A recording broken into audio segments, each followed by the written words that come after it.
Time now for our report from the African Health Network, and joining us now is In Focus health correspondent Linord Moudou. Hi Linord, and what do you have for us today? Hello, Dimiake. Hello, everyone. Well, as the plight of albinos continues to be a challenge in many parts of the world, some albinos activists in Africa are fighting to improve the conditions of those faced with the difficulties of living with albinism. Joyce Kuma is a fisheries inspector in Liberia. When she noticed dark spots appearing on her skin after long days out in the sun at work, she applied for a transfer. As an inspector, I was assigned on the field where I usually take and collect fishery data, check fishery vessel that is coming in and going out of Liberia. But because of our skin texture, when I was assigned on the pier at times, I will experience a little burn on my skin. I noticed it and I told them I wanted to be transferred, so they decided to send me in the office. Kume suffers from albinism, a congenital condition that means she has very little pigment in her skin. Support for people living with albinism in Liberia and many other African countries has been limited. Very often, albinos are victims of discrimination.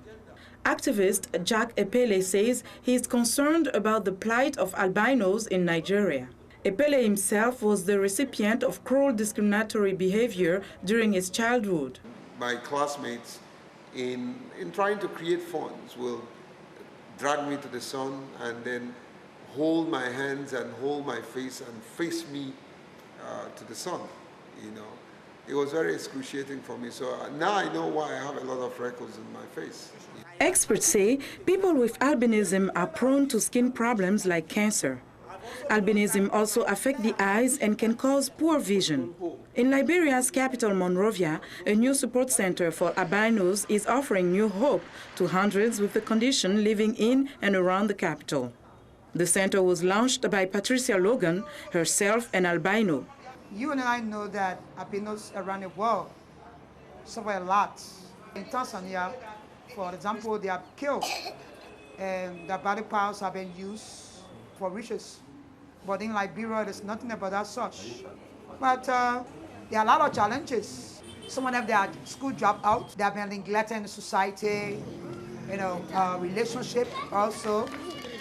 Logan says the center is intended to be a one-stop shop for both children and adults with albinism.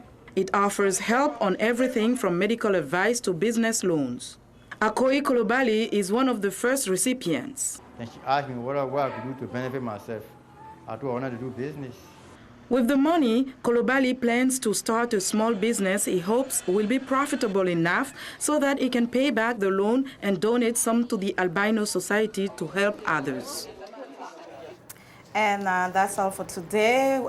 Vincent Dimiake, back to you. Well, thank you so much, Linord Moudou. And for our audience, please remember to tune in every Tuesday and Thursday. Linord always has the latest health news on Africa Health Network.